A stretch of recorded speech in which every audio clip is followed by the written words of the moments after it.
Isang 18 taong gulang na estudyante sa kolehiyo ang ibinenta sa liblib na kabundukan. Araw-araw siyang nakakaranas ng hindi makataong pagpapahirap. Ang mas tragiko pa rito, nagkaroon siya ng anak sa matandang binata sa nayon. Hanggang sa isang araw, sa wakas ay nagkaroon na siya ng pagkakataong tumakas. Hindi niya inaasahang umiiyak na humabol ang kanyang anak na babae. Nang marinig ang iyak ng anak, nagatubili lang siya saglit. Ang kriminal na ama ay dumating na matapos mabalitaan ang nangyari. Dahil dito, nawala sa babae ang pinakamagandang pagkakataong makatakas. Kinaladkad pa siya pabalik at pinaghigantihan ng malupit. Simula noon, napansin ng anak na ang kanyang ina ay naging parang wala ng kaluluwa. Hindi na siya nito muling niyakap kahit isang beses man lang. Nang mag-8 taon na ang anak, isang grupo ng mga tao ang pumasok sa kanilang bahay. Doon lamang nalaman ng anak. Ang kanyang ina pala ay ang anak na dalaga ng pamilyang Lo sa lungsod. Sino ang mag-aakalang matapos mailigtas ang ina? Ang unang salitang binigkas nito ay tungkol sa batang ito. Maaari bang huwag ko na siyang isama pabalik? Biglang natakot ang anak at hinawakan ang damit ng kanyang ina. Umiiyak na nagmakaawa sa ina na huwag siyang iwan. Ngunit sa katauhan ng anak, nakikita niya, ang anino ng lalaking nagpahirap sa kanya sa loob ng 8 taon. Sa kauna-unahang pagkakataon, binuhatan niya ng kamay ang kanyang anak. Ayaw ko na sa iyo. Hindi mo ba naiintindihan? Ayaw ko na sa iyo. Pinaalalahanan ng mga opisyal ang babae, na ang ama ng bata ay nahuli na. Siya na ngayon ang tanging tagapangalaga ng anak. Magiging labag sa batas kung pababayaan niya ang bata. Walang magagawa. Ang kapatid ng babae ay napilitang isama ang bata pabalik sa lungsod. Akala ng anak ay magkakaroon na siya sa wakas ng isang pamilya. Ngunit ang buong pamilya ay kinasusuklaman siya dahil anak siya ng nangabuso. At iniwan siya ng mag-isa sa labas ng bilya. Sumilip siya sa bintana. At nakita niya, mahigpit na niyayakap ng ina ang anak nitong lalaki bago pa ito makidnap. Hindi niya napigil ang mapaluha. Doon lamang niya naunawaan, na ang bahay na ito ay bahay lamang ng kanyang ina. Walang sino mang magkakagusto sa kanya rito. Dahil sa pagkawala ng babae noon, ang kanyang mga magulang ay namatay sa sobrang pighati. Maraming taon na ang nakalipas mula nang sila ay pumanaw. Umabot sa sukdulan ng pighati ng babae. Sa anak na ito nakamukhang kamukha ng demonyo. Ang kanyang emosyon ay ganap na.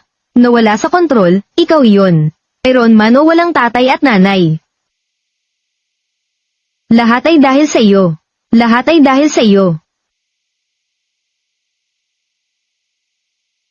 Kung hindi dahil sa iyo, matagal na sana akong nakatakas. Patawad. Bakit hindi ka nalang mamatay? Bakit mo pa ako sinusundan? Para hindi na muling ma-stress ang kanyang kapatid. Nagpa siya ang tiyuhin na dalhin ang bata sa ampunan.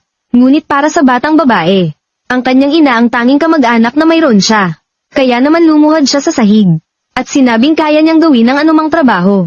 Kahit isang beses lang kumain sa isang araw ay ayos lang. Hiling lamang niyang mapanatili siya roon.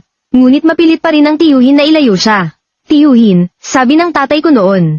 Dahil anak ako, bukod sa pagtatrabaho, gagawa rin ako ng siranghey para sa kanya.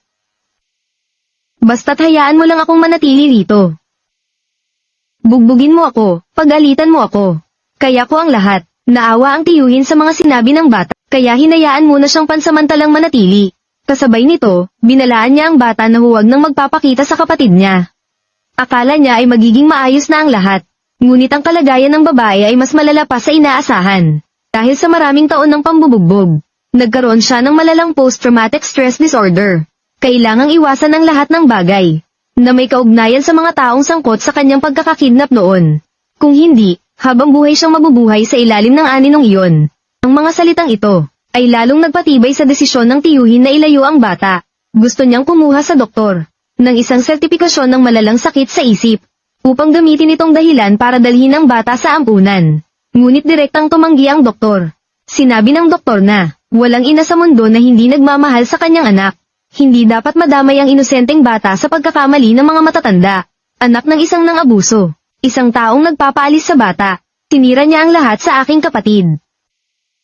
Anong nangyari sa kanya? Narinig ng batang nasa labas ng pinto ang kanilang pag-uusap. Sobrang lungkot ng kanyang nararamdaman. Alam niyang ang kanyang ina noon ay marunong magpiano at magpinta. Ngunit ngayon ay hirap na itong igalaw ang mga kamay at paa.